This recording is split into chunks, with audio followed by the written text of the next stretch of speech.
Break के बाद एक बार फिर से हम आपको लाहौर अंक की खुसूसी इफ्तार ट्रांसमिशन में खुशामदीद कहेंगे और पाक रेजिडेंस का एक दफ़ा फिर यहाँ पर जिक्र करना चाहेंगे, जो कि एक ऐसी रियल स्टेट मार्केटिंग फर्म है। आपके लिए बहुत ज़बरदस्त अपॉर्चुनिटी लेकर आए हैं। अगर आप अपना घर बनाना चाहते हैं और लाहौर जैसे शहर में बनाना चाहते हैं, सो यस 10 लाख रुपए से बुकिंग आप करवाएं और इसके साथ साथ आपने 30,000 पर मंथ इंस्टॉलमेंट्स अदा करनी है। 4 साल आसान एक साथ हैं ये, और इसके साथ साथ जो सबसे इंपॉर्टेंट चीज़ है कि 50% तक अगर आप पेमेंट कर देते हैं 50% तक, सो आपको घर की कीज़ और पोजीशन मिल दिया जाएगा। बकिया 50% आप इंस्टॉलमेंट्स की मद में ही अदा कर सकते हैं। बिकॉज हम बात करते हैं लोगों के लिए इकट्ठे लाइक ये घर बनते हैं तकरीबन 65 लाख के, जो अभी सिर्फ रमज़ान के महीने में है। उसके बाद प्राइस जो है वो इंक्रीज हो जाएगी। रमजान से पहले भी प्राइस ज्यादा थी, सिर्फ ये रमजान के लिए एक रमजान ऑफर है।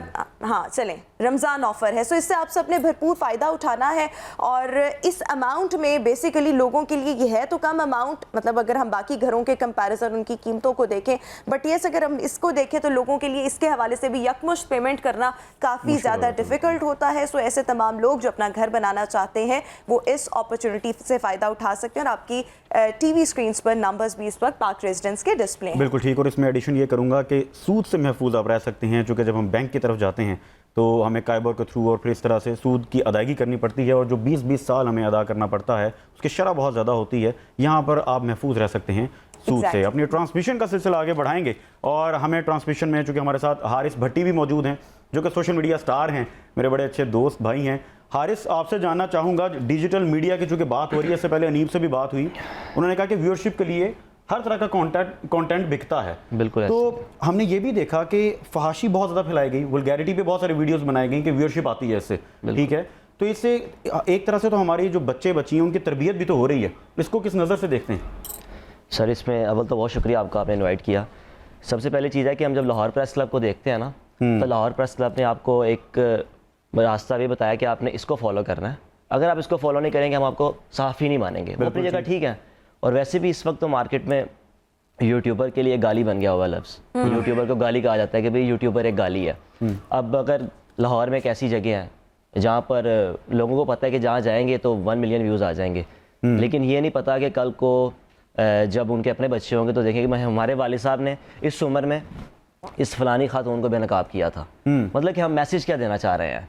सबसे पहली चीज़ ये है कि मैं चाहता हूँ कि अल्लाह करे कुछ ऐसा रूल बने, कुछ ऐसा लॉ बने कि हमें एक वे बताया जाए यूट्यूबर्स के हवाले से, ख़ास तौर पे कि भाई आपने अगर इससे हद आगे अबूर किया। अगर देखा जाए दूसरे सहाफ़ियों को जो कि इलेक्ट्रॉनिक मीडिया के हैं, जो स्ट्रिंग ऑपरेशन करते हैं, प्रॉपर पहले उनके पास एविडेंस होता है, प्रॉपर सबूत के साथ, पुलिस के साथ, फिर जाके किसी जगह पर रेड करते हैं। हमने क्या किया, भी हमारे पास एक माइक है जिसकी कीमत 1000-1200 रुपये है, और मोबाइल हमारा कैमरा कुछ भी हो, दरवाजा नॉक करना, ये नहीं पूछना अंदर कौन है कौन नहीं है, और हमने घुस जाना। मीडिया एथिक्स नहीं है, मीडिया एथिक्स नहीं है। और इसकी सबसे बड़ी जो कि नुकसान इस वक्त यूट्यूबर्स को दे रहा है, जी हाँ, और अच्छा कंटेंट बना रहे हैं, उनको नुकसान दे रहा है उसकी। और बदकिस्मती ये है कि अगर आज साल पहले देखा जाए, मैं पहले एक चैनल पे था, उर्दू पॉइंट पे था, अपना जब स्टार्ट किया तो हम ना एक कंटेंट करते थे कि एक नौजवान है और 20-22 साल की एज में महाना 5 लाख 10 लाख कमा रहा है इंटरनेट से।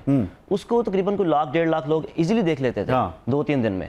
अब आज अगर हम उसका करते हैं तो उसको 1000-2000 लोग देख रहे हैं। और अगर हम ये करते हैं कि भाई फलानी खातून इस तरह के मामला में है, तो वो किसी ने छापा मारा है, उसके 1 मिलियन व्यूज आ जाते हैं। जी हाँ। तो यानी कि हमने सोसाइटी का माइंड भी चेंज कर दिया, बिल्कुल, और व्यूअर्स का माइंड भी चेंज कर दिया। ये भी पता लगता है नाज़रीन कि हम क्या देखना चाहते हैं, जहाँ पर व्यूअरशिप हमारी ज़्यादा है, बिल्कुल ऐसे ही है, माइंड कैसा है, हकीकत ऐसा ही है। लेकिन अल्लाह करे कुछ अगर तो सुनने वाले कुछ अपने ही दोस्त हैं, कुछ अपने ही इर्द गिर्द रहने वाले हैं, अगर तो माशरे में हिस्सा डालना चाहते हैं तो हिस्सा इस सूरत में डालें कि हमारे घर वाले बैठे भी फ़ख्र महसूस करें। मैं तो डरता ऐसा काम नहीं करता।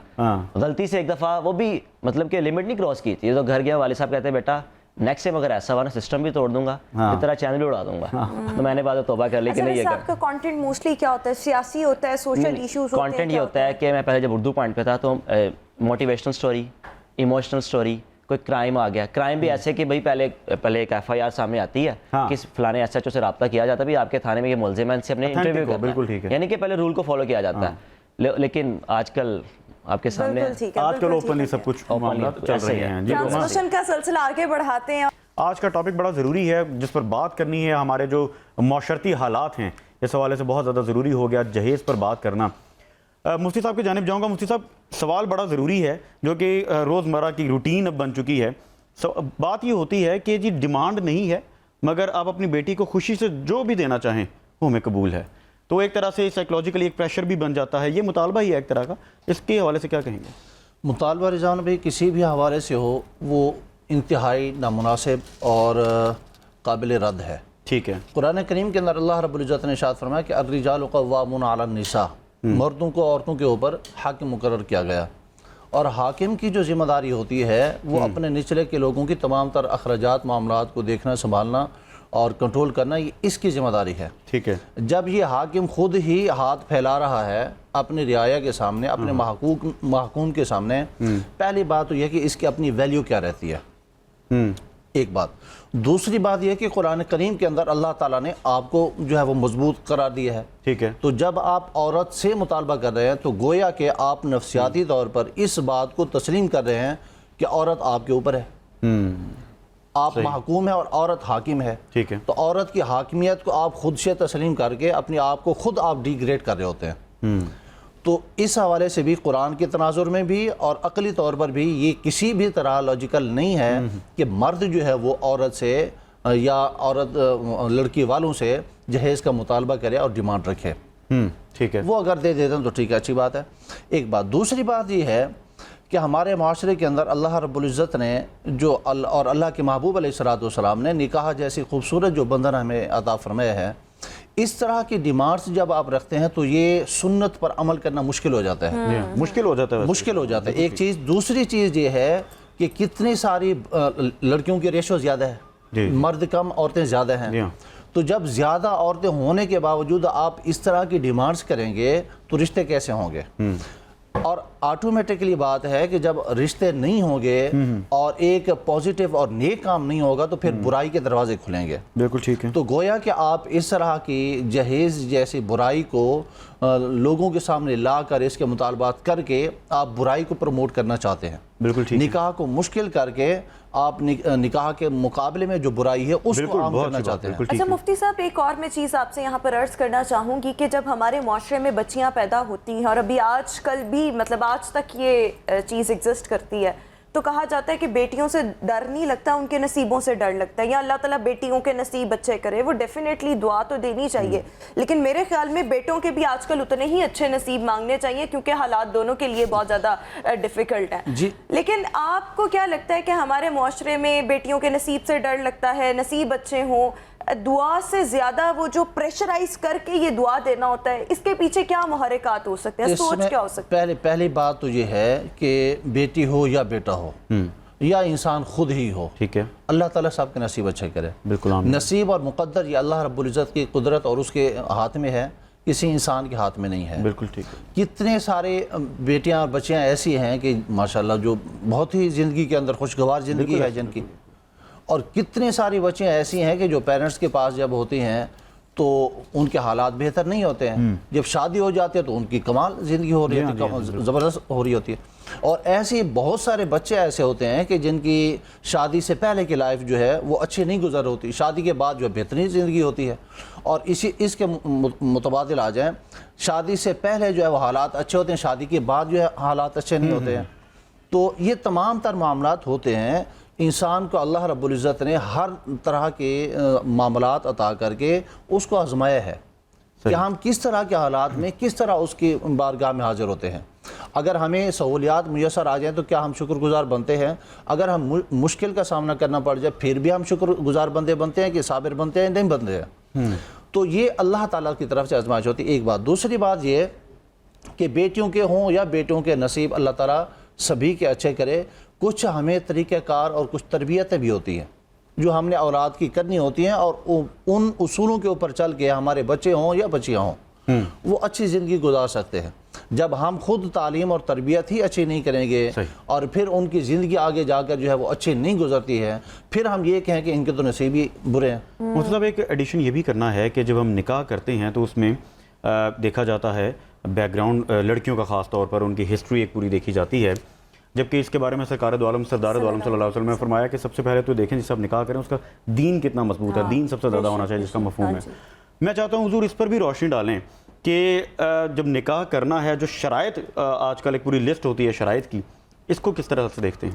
पहली बात तो ये है कि वही आपकी वाली बात कि करीम आका अलैहिस्सलाम ने इरशाद फरमाया कि जो बंदा किसी खातून से उसके माल और ज़र की वजह से निकाह करता है तो अल्लाह ताला उसको उसमें बरकत नहीं उसी देता। की कमी हो जाती है। बिल्कुल ठीक, बिल्कुल ठीक। अल्लाह ताला उसमें बरकत नहीं रखता बिल्कुल है। ठीक होगा। तो बाकी ख़वातीन के अंदर, ख़वातीन हो या मर्द हो, दोनों के अल्लाह ताला के महबूब अलैहिस्सलाम होता है भी हम बेटी का रिश्ता करने लगे हैं या बेटे का रिश्ता करने लगे हैं, सबसे पहले हमारी जो सोच और फिक्र हो वो ये हो कि वो बंदा दीन के हवाले से कैसा है, बिल्कुल ठीक, मामलात के हवाले से कैसा है। बिल्कुल। लेकिन ये चीज़ें हम नहीं देखते, ये तो देखते ही नहीं। इग्नोर करते हैं। हम ये देखते हैं कि इसका जनाब दुनिया में स्टेटस क्या है, जी हाँ, ये पैसा कमाता कितना है, कैसे वो अपना नसीब ही लाना है बच्ची, कैसे कमाते हैं, ज़राए इसके ज़राए आमदन क्या है, ज़राए माश क्या है, उससे हमें कोई ताल्लुक नहीं है। अच्छा, वैसे यहाँ पर आजकल आप ये देख लें कि जब हक महर की बारी आती है ना, तो वहाँ पर भी अक्सर लड़ाई झगड़े होते हैं, क्योंकि वहाँ पर डिमांड लड़की वालों की तरफ से आ रही होती है और वो बेजा फरमाइशें होती है। अक्सर औकात ऐसे भी होता है। और जहाँ पर जहेज की बारी आती है, वहाँ पर लड़के वालों की डिमांड्स बहुत ज़्यादा आजकल हाई होती है। तो दोनों चीज़ों को बैलेंस करने की ज़रूरत है। ना लड़के वालों ने अपने एंड से ऐसा कोई काम करना है, ना लड़की वालों ने ऐसा कुछ करना। जी, ये ज़बरदस्त पॉइंट है। और हमारे रिश्ते आज बिगाड़ का शिकार इन दोनों वजह से होते हैं। शादी से पहले ही हमारे तलखियां बढ़ चुकी होती हैं, दिलों में बढ़ चुकी होती हैं और दिलों के अंदर बहुत ज़्यादा दरारें पड़ चुकी होती हैं। एक हक महर है, वो खातून का हक है, ठीक है, और कितना है उसके लिए हमें शरीयत ने आजकल के दौर में, अगर मैं आसान लफ्ज़ों में कहूँ, वो कोई 6,000 के करीब बनता है, कम से कम 6,000 बनता है। इससे ऊपर फिर बंदे की अपनी जो इस्तिताअत है वो है, बंदा जिस लेवल का है उसी लेवल का जो है वो हक मार अदा करे। हमने पहले भी बात की कि बात तो सारी नीयत की है, दिखावे की नहीं है। इस पर भी मैं चाहता हूँ थोड़ी रोशनी डालें कि इसमें नीयत बड़ी ज़रूरी है। जी, इस पर मैं बात करता हूँ। बहन की बात चल रही थी कि ख़वातीन की तरफ से मुतालबा आता है जी कि हमें ये मकान फलाने वाले भी चाहिए, फलां प्लाट भी चाहिए। ये होते हैं हमारे जनूबी पंजाब पर में, उस तरफ ये रिश्ते होते ही इसी तरह है। अच्छा, यहाँ इस साइड पर जब हम देखते हैं रिश्ते, यहाँ पर ख़वातीन के ऊपर बर्डन होता है कि यहाँ पर लड़की से ये भी लिया जाएगा, ये भी लिया जाएगा, ये भी लड़की लेकर आएगी। हमारी तरफ जो रिश्ते होते हैं वो तमाम तर, यहाँ तक कि शादी के दिन का जो मेहमानों का खाना होता है लड़की वालों की तरफ, वो भी लड़के वाले ही देते हैं। ये भी अच्छी एक चीज़ है। और तमाम तर जो अखराजात हैं होते ही लड़के की तरफ से हैं। लेकिन ये मुतालबा रखना कि एक तो हमारे 500 200 या जितने भी मेहमान हैं वो भी आपने निपटाने हैं, ठीक है, अच्छी बात है, वो वलीमे की शक्ल में दूल्हे को करने चाहिए।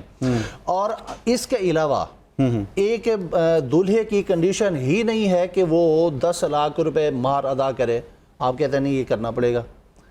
अच्छा, महर हो गया, इसके अलावा आपने प्लाट करना है, प्लाट इसके नाम है नहीं या उतनी इसका हिस्सा ही नहीं बनता जितना आप डिमांड करें, और ये कह रहे हैं कि आप इसका इंतकाल करवा दें, शादी से पहले इंतकाल करवा दें। और वो इंतकाल भी किस तरह का करवा दें कि ये हक महर की कंडीशन में नहीं, बै की कंडीशन में। अच्छा, तो ये सारी वो चीज़ें हैं कि जिसकी वजह से हमारे रिश्तों के अंदर वो मिठास नहीं रहती, वो चाशनी नहीं रहती, वो लज्जत और वो ज़िंदगी गुजारने का वो मज़ा नहीं रहता। बिल्कुल ठीक है। सो इसलिए मर्द अपने इस्तिताअत के मुताबिक खुलकर जो प्रोटोकॉल ख़वातीन को दे सकता है, अपनी बीवी को दे सकता है, वो दे।